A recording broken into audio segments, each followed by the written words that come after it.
जरा सोचो, एक ऐसा खतरनाक कातिल जो किसी भी इंसान को मारकर उसका पुतला बना देता था। इस चौंका देने वाली कहानी की शुरुआत होती है एक लेडी को दिखाते हुए जो अपने घर के अंदर एक मास्क बना रही थी। ये मास्क पूरी तरीके से वैक्स का बना होता है। उस लेडी का तो एक बेटा बेंच के ऊपर बैठकर खाना खा रहा था। तभी अचानक उस लेडी का हस्बैंड अपने दूसरे बच्चे को लेकर आता है ताकि वो भी खाना खा ले। लेकिन फिर हमें पता चला कि उनका दूसरा बेटा बहुत ही ज्यादा जिद्दी है। वो चेयर के ऊपर बैठ ही नहीं रहा था और वहां से भागने की कोशिश करता है। तभी उसके हस्बैंड ने अपने उस दूसरे बेवकूफ बच्चे को पूरी तरीके से बांध दिया। हालांकि फिर भी वो बच्चा एक जगह पर रुकता ही नहीं। वो लगातार वहां पर चहलकदमी करते जा रहा था ताकि वो यहाँ से बाहर भाग जाए। यहाँ तक कि जब उसकी मदर पास में आकर उसे संभाल रही थी तो उस बच्चे ने अपने माँ के हाथों पर ही काट लिया, जिससे कि उसकी मदर बहुत ही ज्यादा गुस्सा होती है और उसे मारने भी लग जाती है। ये अनजान सा सीन यहीं पर कट हो गया। अब हमें कुछ समय बाद का मोमेंट दिखाया जाता है जहां पर 7 फ्रेंड्स एक साथ फुटबॉल मैच देखने जा रहे थे। वो सभी काफी ज्यादा खुश होते हैं क्योंकि उनकी टीम पहली बार फाइनल्स में पहुंची होती है, इसीलिए उन्हें एक रात रुककर अगले दिन उस मैच देखने के लिए जाना था। वो सारे दोस्त फॉरेस्ट के बीच में कैंप बनाते हैं और वहीं पर रात गुजारने का डिसाइड करते हैं। उनमें से एक के पास कैमरा मौजूद था जिससे कि वो सारी चीजें रिकॉर्ड कर रहा होता है। सभी लोग काफी इंजॉय कर रहे थे, लेकिन अचानक उन्हें अपने आसपास कुछ अजीब तरीके की स्मेल आती है। ये स्मेल कुछ ऐसी लग रही थी जैसे किसी इंसान या फिर जानवर को मारकर फेंक दिया गया हो। हालांकि वो सभी लोग इसके ऊपर ज्यादा ध्यान नहीं देते और अपनी नाइट आउट की पार्टी में बिजी हो जाते हैं। लेकिन थोड़ी ही देर के अंदर उनके पास एक ट्रक आती है जो कि उनके ऊपर लाइट मारने लगी थी। सभी लोग उस आदमी को यहाँ से जाने के लिए कहते हैं क्योंकि उनके पार्टी में डिस्टर्बेंस आ रही थी। बार बार बोलने पर वो ट्रक वाला इंसान वहाँ से जा नहीं रहा था, इसीलिए उन दोस्तों में से एक आदमी ने उसके ऊपर बॉटल फेंक कर मार दी। ट्रक की एक हेडलाइट टूट जाती है जिसकी वजह से वो वहाँ से दूर चला गया था। सभी लोग बहुत ही मजे करने के बाद अपने अपने बिछाए गए कैंप में सोने चले जाते हैं। तभी हमें उन फ्रेंड्स में से काइली नाम की एक लड़की को दिखाया जाता है जिसे लग रहा था कि कोई न कोई उसके ऊपर नजर रख रहा है और कहती है कि मुझे काफी डर लग रहा है, जैसे कि कोई मुझे घूर रहा हो। तभी हमें दिखाया गया कि कोई अनजान चीज उनके ही कैमरा लेकर सभी की चीजें रिकॉर्ड कर रही थी। हालांकि उन्हें कुछ नहीं होता और सुबह हो जाती है, लेकिन यहाँ वेड काफी परेशान हो गया था क्योंकि उसकी कार खराब हो चुकी होती है। देखकर ऐसा ही लग रहा था कि उसकी कार को किसी ने डैमेज किया है अंदरूनी तरीके से, जिससे कि वो चल नहीं पा रही। वेड और उसके दोस्तों को तो यही लग रहा था कि वो ट्रक वाला आदमी होगा जिसने ये सारी चीजें की हैं। पर अब उन्हें किसी भी तरीके से अपनी टीम के फुटबॉल मैच को देखने तो जाना ही था। यहाँ काइली और उसके फ्रेंड फॉरेस्ट में घूम रहे होते हैं और एक्सप्लोर कर रहे होते हैं। तभी अचानक थोड़ी देर बाद काइली का पैर फिसलने लगा और वो तुरंत ही एक गड्ढे की तरफ गिरते चली जाती है। थोड़े समय बाद जब वो नीचे पहुंची तो वो पूरी तरीके से चिल्लाने लगी होती है क्योंकि वहाँ पर कई सारे जानवरों की डेड बॉडीज इकट्ठा करके रखी गई थी। और सच्चाई तो ये होती है कि जो स्मेल उन्हें आ रही थी वो इसी की आती है, क्योंकि जानवरों की डेड बॉडीज इस तरीके से इकट्ठा करने के कारण वो सड़ने लगे थे। काइली के चिल्लाने पर वेड और उसके सभी साथी वहाँ आ जाते हैं उसकी मदद करने के लिए। काइली सबसे ज्यादा तब डर गई जब वो उन सारी डेड बॉडीज के अंदर किसी इंसान का कटा हुआ हाथ देखती है। सभी लोग जल्द से जल्द काइली को उठाकर एक सेफ जगह पर लेकर जाते हैं, लेकिन तभी उस जगह पर एक ट्रक वाला आ जाता है जिसमें से लैन नाम का एक आदमी बाहर निकल रहा था। लैन तो उन सभी को समझाने लगा कि ये सारी चीजें तुम जैसा समझ रहे हो वैसा नहीं है। वो तो उस आदमी के हाथ को निकाल कर दिखाता है कि ये तो नकली हाथ है, तुम सभी को इस पर डरने की कोई जरूरत नहीं। लैन का बिहेवियर यहाँ उन सभी लोगों को कुछ अजीब लग रहा था क्योंकि लैन काइली को काफी गंदी नजर से देखकर हंस रहा होता है। लेकिन अगले मोमेंट में लैन ने वेड और काइली से कहा कि अगर तुम्हारा कार खराब हो गया है तो मैं तुम्हें एक ऐसी जगह पर लेकर जा सकता हूँ जहाँ पर तुम्हें स्पेयर पार्ट्स मिल जाएंगे और फिर तुम अपनी कार ठीक करके जा सकते हो। काइली और वेड को अपनी कार ठीक तो करानी ही थी, इसीलिए उन्होंने लैन की बात मान ली। वहीं बाकी सारे दोस्त तो अपनी अपनी कार में बैठकर चले गए होते हैं फुटबॉल मैच देखने के लिए, लेकिन रास्ते में उन्हें काफी सारा ट्रैफिक मिलता है। इसी वजह से उन लोगों ने डिसाइड किया कि वो वापस कैंपिंग एरिया में आ जाएंगे वेड और काइली के पास। वहीं अब वेड और काइली लैन के ट्रक में मौजूद थे, पर उन दोनों को लैन की मेंटल कंडीशन ठीक नहीं लग रही होती क्योंकि लैन ने अपने ट्रक के अंदर काफी सारे नुकीले वेपन्स जो रखे थे। अब लैन उन दोनों को एक पास ही वाले टाउन में छोड़ देता है जहाँ पर शायद वो लोग घूमकर गाड़ी के स्पेयर पार्ट्स के बारे में पता लगा सकते थे। वेड और काइली जब वहाँ पहुँचते हैं तो उन्होंने नोटिस किया कि इस टाउन में ज्यादा लोग दिखाई नहीं दे रहे हैं। सारे शॉप और सारे घर एकदम से खाली थे। फिलहाल के लिए वो दोनों ट्रेवल करते हुए एक चर्च के अंदर चले जाते हैं। उस चर्च में से बॉब नाम का एक आदमी बाहर निकल रहा था। अपनी प्रॉब्लम बताने के बाद बॉब उन दोनों को रिप्लाई देता है कि मेरा एक पेट्रोल पंप भी है, वहाँ पर जाने के बाद तुम्हें स्पेयर पार्ट्स मिल जाएंगे, लेकिन इसके लिए तुम्हें आधा घंटा वेट करना पड़ेगा क्योंकि मैं जरूरी काम कर रहा हूँ। वेड और काइली को तब तक वेट ही करना पड़ेगा यहाँ पर रुककर, इसीलिए वो दोनों थोड़ा सा एक्सप्लोर करने लगे इस बड़े से टाउन को। रास्ते में वेड को हाउस ऑफ वैक्स नाम की एक दुकान दिखाई देती है। उसे देखने का मन कर रहा था इसके अंदर आखिर क्या मौजूद है। हालांकि दरवाजे के ऊपर क्लोज लिखा हुआ था, लेकिन फिर भी वेड को अंदर जाना था और पता करना था कि आखिर है क्या।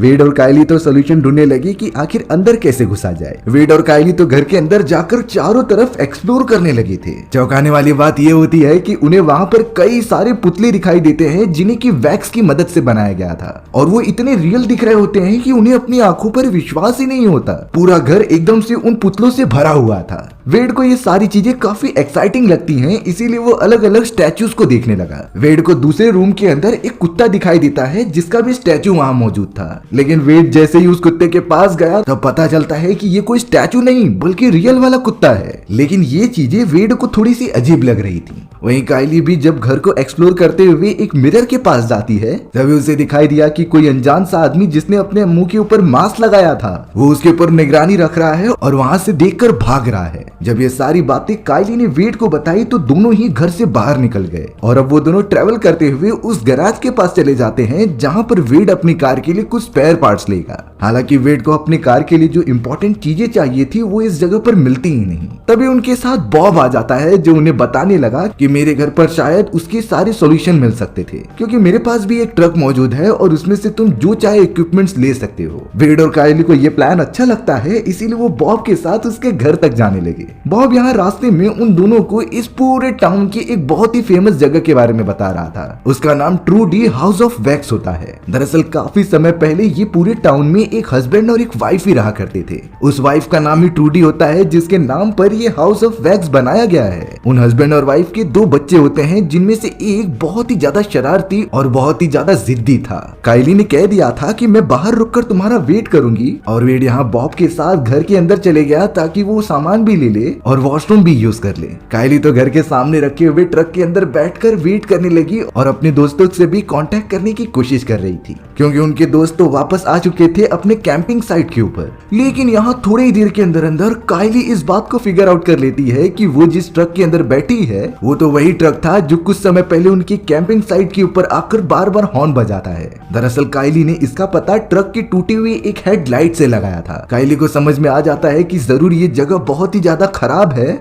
और उन सभी की जान खतरे में है, इसीलिए वो तुरंत ही अपने दोस्तों को मदद के लिए कॉल कर देती है और कॉल न लगने के कारण उन्हें वॉइस नोट भेजती है। साथ ही साथ वो ट्रक के हॉर्न को बार बार बजाकर वेड को सिग्नल दे रही थी कि तुम बाहर आ जाओ। वेड जब इन सिग्नल्स को सुनता है तभी अचानक वहाँ की सारी लाइट्स चली गई। वेड को समझ नहीं पा रहा था कि आखिर वो इतने अंधेरे में कहाँ जाए। तभी हमें उस घर के फ्लोर में से कोई बाहर निकलता हुआ दिखाई देता है जिसका पूरा चेहरा काफी ज्यादा खराब था। उसका साइज बहुत बड़ा होता है और वो तुरंत ही वेड के पैरों के पास आकर उसके पैर को ही काट देता है। वेड बहुत ज्यादा चिल्ला रहा था जिसकी आवाज काइली तक भी पहुंचती है, लेकिन काइली भला इन सारी चीजों में कर भी क्या सकती थी। घर के अंदर से अब तुरंत ही बॉब बाहर निकलता है, यानी कि इन सारी चीजों का रिलेशन अब बॉब से भी था जो फिलहाल के लिए काइली को भी पकड़ने की कोशिश कर रहा होता है। लेकिन काइली खुद को अपने ट्रक के अंदर बंद कर लेती है और वहां से बड़ी चालाकी से दूर भाग जाती है। काइली को कुछ समझ नहीं रहा था, इसीलिए वो पास ही में मौजूद एक चर्च के अंदर घुस गई। लेकिन वो बहुत ज्यादा चौंक तब जाती है जब उसे पता चला कि चर्च के अंदर जितने भी लोग मौजूद हैं वो सारे के सारे पुतले हैं जो कि वैक्स से बनाए गए थे, लेकिन उनकी बनावट इतनी परफेक्ट थी कि लग रहा था कि वो सच में इंसान ही है। काइली ने डर के मारे जैसे ही एक आदमी का हाथ पकड़ा तो वो पूरी तरीके से टूट गया था और उस पुतले के अंदर पूरी तरीके से दिखाई दे रहे होते हैं इंसानों की वेन्स और हड्डियां,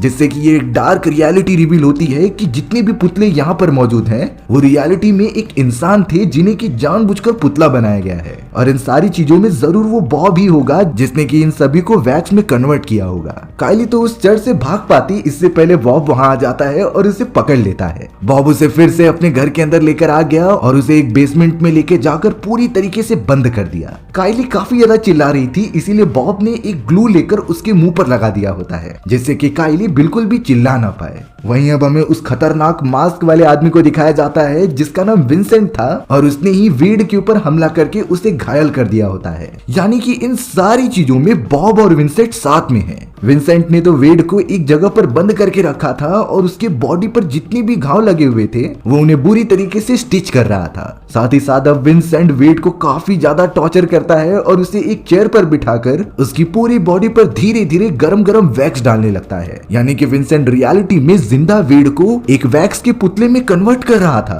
और शायद इसी तरीके से उसने बाकी लोगों को भी कन्वर्ट किया होगा। वेड कुछ भी रिएक्ट नहीं कर पाता क्योंकि उसकी पूरी बॉडी पैरालाइज होती है। यानी कि विंसेंट ने वेड को बुरी तरीके से जिंदा ही स्टैचू में कन्वर्ट कर दिया था। ये मंजर देखने में काफी ज्यादा डरावना और दर्दनाक लग रहा होता है। अब यहाँ काइली ने जब फोन किया था तो उसके टीम से निक और उसका एक साथी वहां ढूंढने के लिए आ जाते हैं। वो पेट्रोल पंप के पास आकर काइली के बारे में पूछने लगे, जहाँ फिलहाल के लिए बॉब होता है और वो उन्हें देख लेता है। इसीलिए बॉब अब सारी बातें छुपाने के लिए उनके पास जाने लगा। निक और लियो जब उस पेट्रोल पंप के पास आकर बॉब से काइली के बारे में पूछते हैं तब बॉब ने साफ साफ कह दिया था कि उसने काइली नाम की किसी भी लड़की को नहीं देखा। बॉब तो उन दोनों को अब दूसरी तरफ लेकर चला जाता है ताकि उन दोनों को कोई भी शक ना हो। लेकिन उसी पेट्रोल पंप के बेसमेंट में काइली मौजूद होती है जिसके पूरे मुंह पर ग्लू लगा दिया गया था। हालांकि वो निक और लियो को अपनी तरफ बुलाने की कोशिश कर रही थी लेकिन इतनी कम आवाज आने के कारण वो सुन नहीं पाते। इसीलिए अब काइली ने बड़ी मुश्किल से अपने मुंह को ओपन किया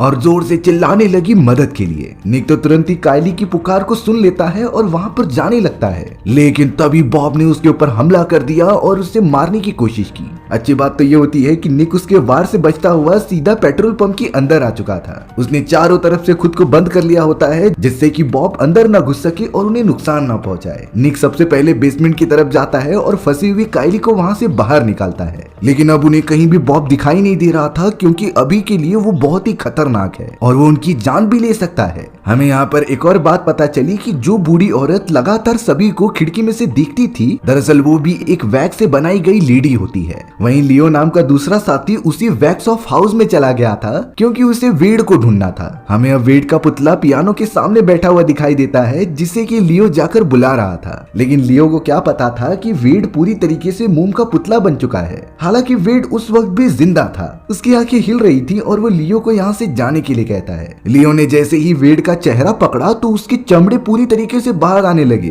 क्योंकि वैक्स और उसका चमड़ा जलने के कारण एक दूसरे से मिल चुका होता है। थोड़ी देर के बाद अचानक वहाँ विंसेंट आ गया जिसने कि लियो के ऊपर हमला कर दिया। हालांकि वो वार लियो को न लगते हुए वेड को लग जाता है और वेड की तुरंत ही मौत हो जाती है। लियो अपनी जान बचाकर बेसमेंट की तरफ भाग तो रहा था, लेकिन विंसेंट अपने दोनों नुकीले चाकू की मदद से लियो की जान ले लेता है और उसकी बॉडी को दो हिस्सों में बांट देता है। यानी कि लियो का भी काम तमाम हो चुका था। अब हमें उसी कैंपिंग साइट को दिखाया जाता है जहाँ निक और वेड के बाकी सारे दोस्त मौजूद थे। उसके एक ब्लैक दोस्त को वॉइस नोट मिल जाता है काइली का, जिसे कि उसने अपने दोस्तों को मदद के लिए भेजा था। पर अब उसी आवाज को सुनते हुए विंसेंट वहाँ पर आ गया और उस ब्लैक आदमी की तुरंत ही जान ले ली। वहाँ पर उस ब्लैक आदमी की गर्लफ्रेंड भी होती है जो छुपने की कोशिश कर रही थी, लेकिन शायद विंसेंट के हाथ से कोई नहीं बचने वाला। विंसेंट तुरंत ही नुकीले चाकू को कार में से मार देता है और वो सीधा उस गर्लफ्रेंड की बॉडी में लग गया। वो भी वहीं पर मर गई। विंसेंट ने तो वहाँ पर रखा हुआ वीडियो रिकॉर्डर उठा लिया और उन सभी मरे हुए लोगों का रिकॉर्डिंग करने लगा। यानी कि इससे पहले जिसने कि उनका कैमरा चुराया होता है वो और कोई नहीं बल्कि विंसेंट ही था।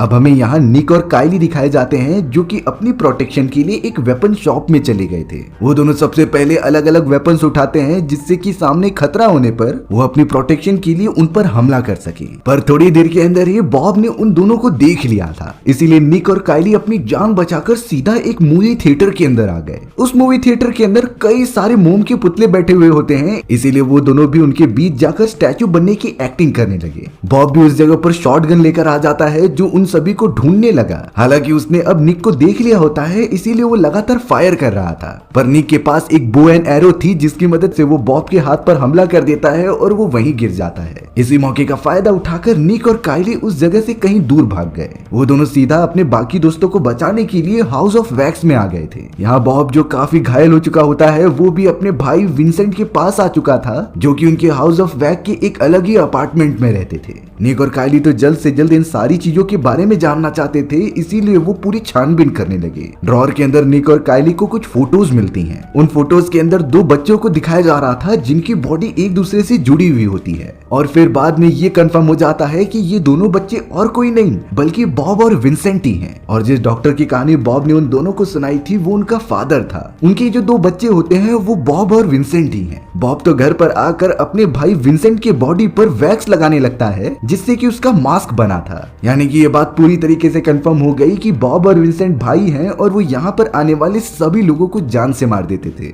निक और कायली को तो उस हाउस ऑफ वैक्स में जाने के बाद अपने कई दोस्तों की डेड बॉडीज दिखाई दी। कायली तो वेड की डेड बॉडी को देखकर एकदम चौंक जाती है और चिल्लाने लगती है। यहाँ तक उन्हें लियो का सर दिखाई दिया था जिसे कि विंसेंट ने मार दिया होता है। निक और कायली बहुत ही ज्यादा डर चुके थे, लेकिन उन्हें सब्र से काम लेना होगा। निक सीधा कायली को लेकर बेसमेंट वाले एरिया में चला जाता है और वहाँ मौजूद जितनी भी स्विचेस होती हैं उन्हें ऑन कर देता है, जिससे कि टाउन में जितनी भी इलेक्ट्रिसिटी थी वो चालू हो जाती है। अब इन सारी चीजों से बॉब और विंसेंट को पता चल चुका था कि निक और कायली बेसमेंट में मौजूद हैं, इसीलिए वो दोनों भी उनकी तरफ बढ़ने लगे जान से मारने के लिए। निक ने सोचा कि हम इस जगह को पूरी तरीके से आग लगाकर यहाँ से चले जाएंगे, लेकिन उससे पहले वहाँ पर विंसेंट आ जाता है। इसीलिए अब निक विंसेंट को रोकने के लिए उसके पास चला गया और उसके ऊपर अजीब तरीके की चीजें फेंकने लगा। आग फैलने के कारण विंसेंट को कुछ दिखाई नहीं दे रहा होता और इसी मौके का फायदा उठाकर निक और कायली वहाँ से भागने लगते हैं। पर बॉब भी कम नहीं था, वो अब सामने आकर निक को रोकने लगा और उसे मारने लगा।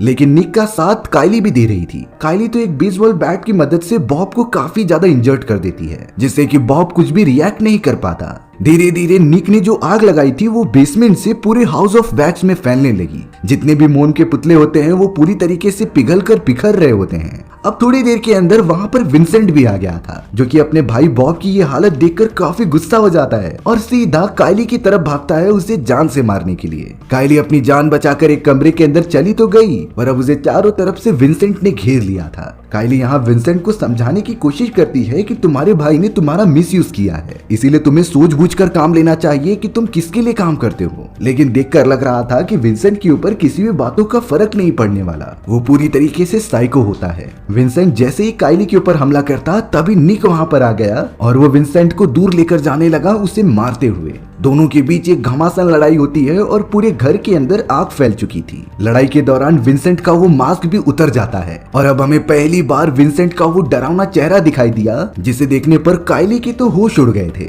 विंसेंट ने तो एक चाकू निकालकर निक के पैर पर घुसा दिया, जिससे कि निक को काफी दर्द होता है और अब वो एकदम से निहत्था था। पर कायली वहाँ मदद करने आ गई और उसी चाकू को निकालकर विंसेंट को मारकर अलग कर देती है। विंसेंट सीधा उस फ्लोर को तोड़ते हुए नीचे की तरफ चला गया जहाँ पर आग फैल चुकी थी। वो ठीक अपने भाई बॉब के ऊपर गिर जाता है। आग की वजह से उन दोनों की बॉडी वापस से जुड़ने लगी थी, क्योंकि बचपन में उन दोनों की बॉडी जुड़ी हुई थी और उन्हें अलग किया गया था सर्जरी के दौरान, जिसके कारण विंसेंट का चेहरा काफी खराब हो गया और इसी वजह से वो मास्क पहना करता था। लेकिन अब इतने सारे लोगों की जान लेने के बाद आखिरकार अंत ऐसे हो रहा था कि विंसेंट और बॉब दोनों पूरी तरीके से आग के बीच में होते हैं। निक और कायली तो वहाँ से भागने का रास्ता ढूंढने लगे और हाउस ऑफ वैक्स से बाहर निकल भी जाते हैं। हाउस ऑफ वैक्स पूरा आग में झुलस रहा था और सभी लोग उसके अंदर मारे गए। सुबह होने पर सारे पुलिस वालों को जब ये पता चला तो वो वहाँ पर अपनी इन्वेस्टिगेशन करने आए। तब जाकर वो बताते हैं कि इस टाउन को तो बंद कर दिया गया था और किसी को इस बारे में पता नहीं होता कि ये टाउन एग्जिस्ट भी करता है कि नहीं।